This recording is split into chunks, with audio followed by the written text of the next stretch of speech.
Welcome to the Online Success Journey Podcast, your opportunity to discover and learn from entrepreneurs like yourself.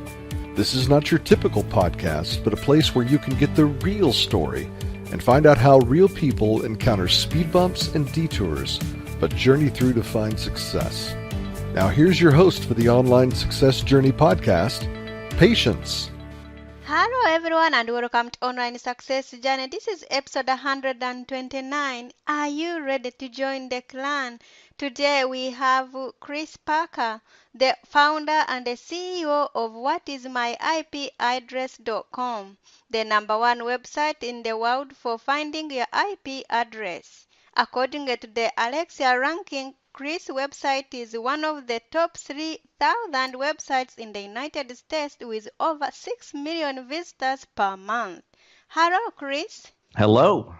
I know the client here is anxious to hear your story, so let's get started with the basics. Can you tell my client a little bit about your background, what you did before you started your own online business? Take us right up to the last job or business before you're online.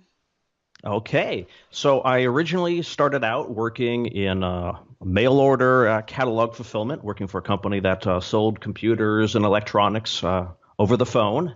And with the advent of the internet, I got to go into the team that helped facilitate that, a little bit of building the website and a bunch of marketing there. And it was a great learning experience as the internet was growing before Google, when it was Alta Vista and all those search engines that no one remembers anymore. It was a great fun time to be a part of the internet. From there, I went on and spent about 8 years working for an online life insurance broker, helping them build their platform that helped them sell thousands of policies to customers throughout the United States. And again, it was a fun opportunity there to apply the skills that I'd learned at the previous job and to really grow in the things that I learned about marketing. And I think it really helped prepare me to be able to take the reins of my own business and be able to run with it. Wow, what a journey. Why do you do what you do, Chris? So I originally started whatismyipaddress.com as a hobby. It was something that at one of the companies I was working for was trying to diagnose a technical issue with our network, and the company that I was talking with said, "Hey, what's your IP address? I think you're having problems getting on our network, and if you tell us what your IP address is, we can try to diagnose it." And I realized, gosh, there's not and I went on the search engine at the time, and there was no quick, easy answer. There was no Google that told you that right away. So I thought, gosh, I could build a website that'll do this, and it'll make it easy for other people, and they won't have to dig around for it. And so I that night went home, spent a couple $100 to register a domain name, which is what it cost in 2000 or so, and put together a very simple website which answered that, and promptly forgot all about it. About a year later, I was looking through my server, and I realized I had the log files for my website were pretty darn big. And so from there, I realized that people were visiting the website and thought, hey, this could be a fun opportunity just to have a little business, provide useful information. And so that's what I did for many years. It was just a nice little side gig, and was able to provide useful information, started building out content. And after that, I started to realize that people started having a lot of questions. It was, hey, I've been scammed. This person who I'm talking with on the internet, I don't think they're who they claim to be. And so it really became an opportunity for me to help people to be safe and really watch out for themselves online. And that's where it's grown from, is my desire just to help people. How did you make the transition from working in the corporation world full-time to being a full-time entrepreneur? So it was kind of a good opportunity, bad opportunity situation. The company that I was working for, when the economy in the U.S. Started going down, they were struggling financially and couldn't afford to keep us all on full time. And so they laid most of the company off and asked a few of us, hey, can you work for us like 10 or 20 hours a week? And so my wife and I, we talked about it and kind of debated back and forth. Gosh, should I get a new full-time job, or is this an opportunity to invest significantly more time in my website and my own business and see if I can get it to the point where it's enough to live off of. So we thought about it, said, okay, well, let's give it a couple of months and see if putting that additional time into it while working effectively working a part-time job was enough to grow the business. And lo and behold, definitely saw improvements and growth in the business, saw growth in the traffic, growth in the revenue. And so it's like, gosh, this could become a full-time job. Hey, this is pretty neat. And but about a year or two later, the company went from having me there part-time to saying, hey, we can't make a go of it anymore. We've got to let you go. And so at that time it was, okay, let's review this again.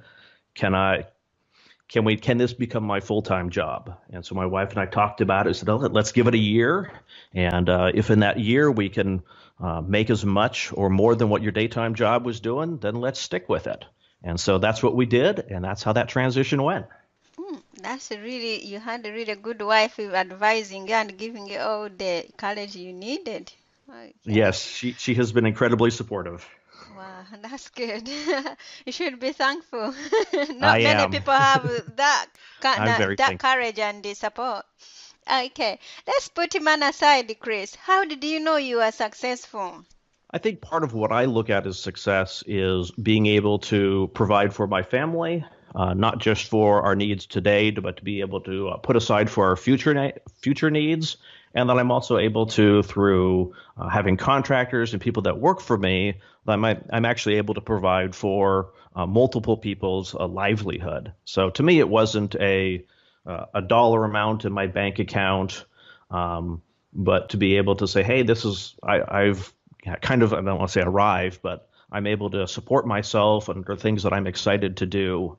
And so that's what I consider a success. It's not a particular car in the garage, not a particular size of the house, or things in my life, but I've got some great family, great friends, and I'm able to help other people out with their lives as well. What are some of the challenges you have faced running such a popular website, and how have you responded to those challenges? I think one of the challenges to me as a new business owner, I think I had a little bit of naivety in thinking that everybody that I would deal with on a business level would be honest and professional in what they did. And I had a number of incidents where I had a vendor that I hired to do work, and they took my money and they didn't produce what they said they were going to do. I also had an advertiser who turned out to look like a reputable advertiser.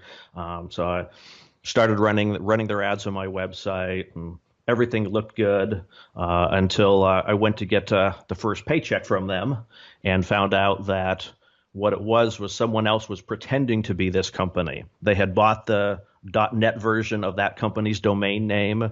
They made the website look exactly the same. They just changed the phone number to their phone number, and it turned out to be entirely fraudulent.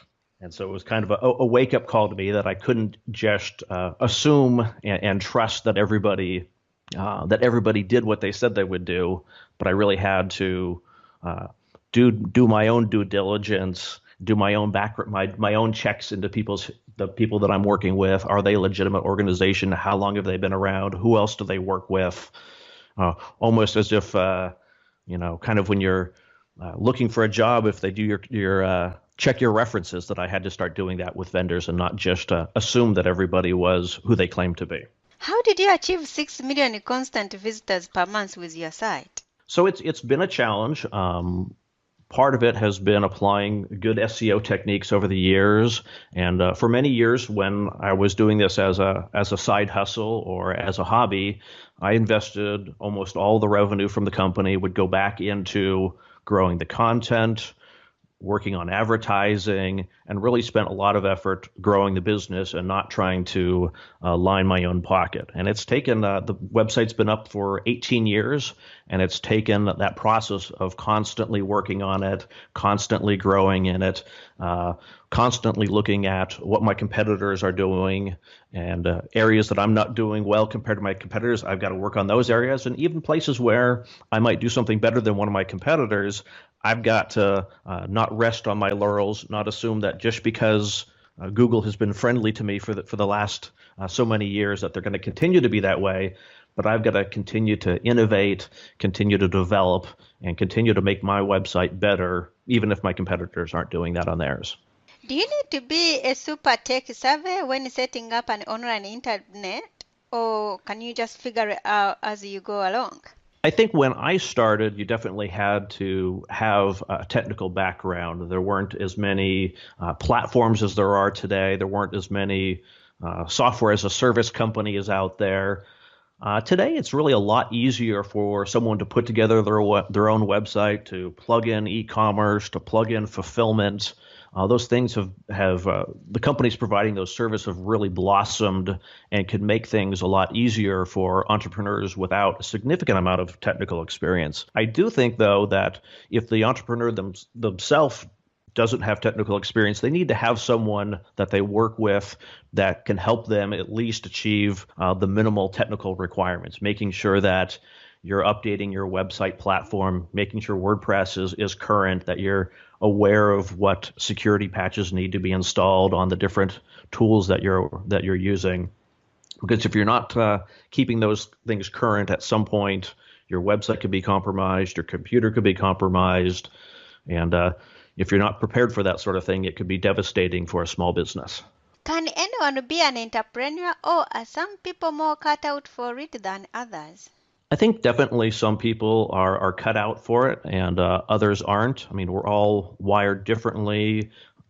Different things excite us, and some of our things that we're comfortable with or not comfortable with can really play into whether or not we can be successful as an entrepreneur.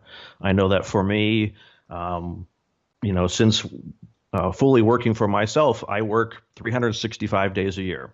Not 8 hours a day always, but if I'm on vacation, there's at least some amount of time spent checking email, making sure everything's running, just keeping on top of my business. It doesn't just because I go on vacation doesn't mean my business can grind to a standstill while I'm on vacation.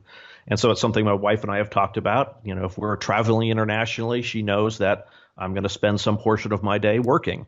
If we got a really slow internet connection somewhere, I've got to work through that and continue to do that.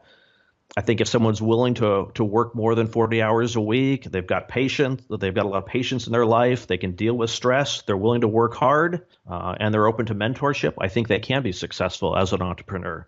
But if a person's not willing to work hard, they're not open for input in their life, I think they're going to have a very hard time achieving success, however they define it. You mentioned the word mentor. Do you have mentor or coaches in your business? Yeah, I have mentors in a number of areas of my life. I think mentorship is truly important for us. It's hard for us to see our own selves clearly.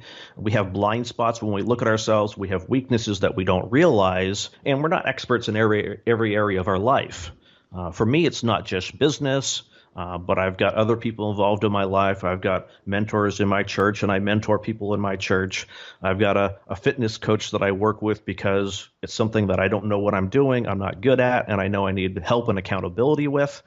And I've got another businessman that he and I meet for breakfast once a week. We talk about how our businesses are going, some of the challenges that we're running across, and ways that we can to grow our businesses. I've got a group of older men that I meet with and talk about family, talk about relationships, talk about spiritual things.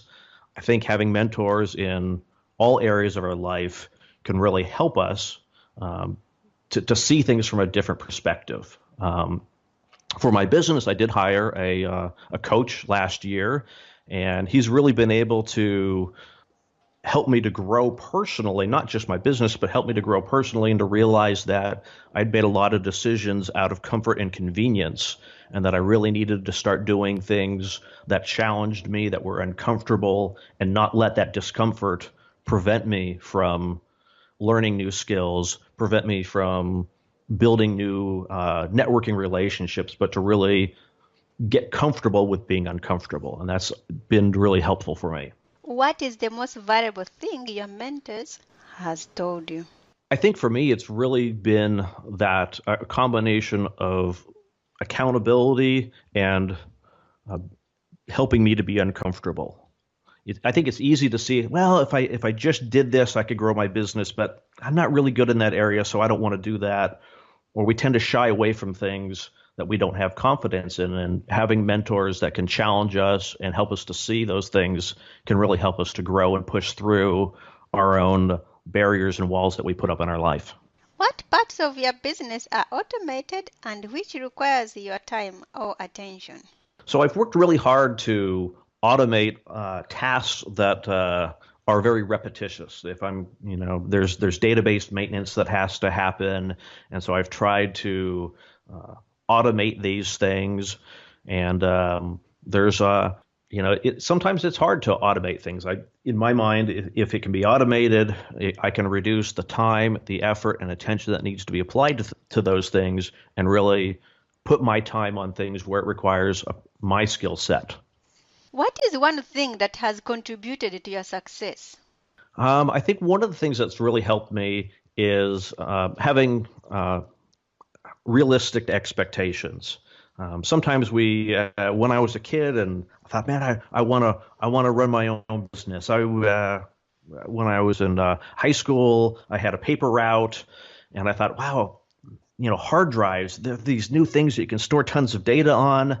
I could probably buy these and sell them for a little bit more than I buy them for. And so I pulled out my spreadsheet and said, well, if I could sell 10 a day, if I could sell 20 a day, 30, 40, 50, and I got very unrealistic in what that would be very quickly.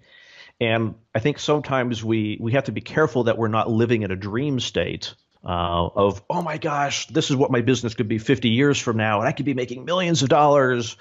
But to realize we have to take things one step at a time. Not to say that we shouldn't dream, but our dreams need to be realistic as to what our next steps are. We shouldn't think that, well, if I just, turn on my website, that suddenly millions of customers are going to come running to my door.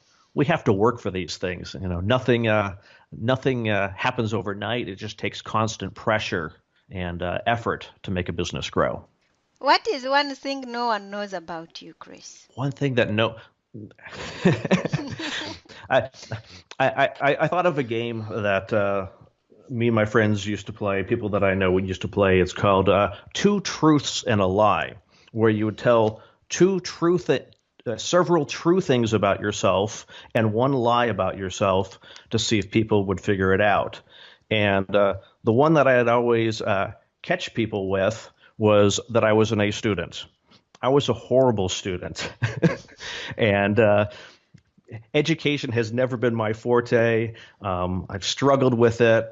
And for some reason, everybody thinks I'm a really smart guy, but I was not a good student by any means. But you are successful. Here you are.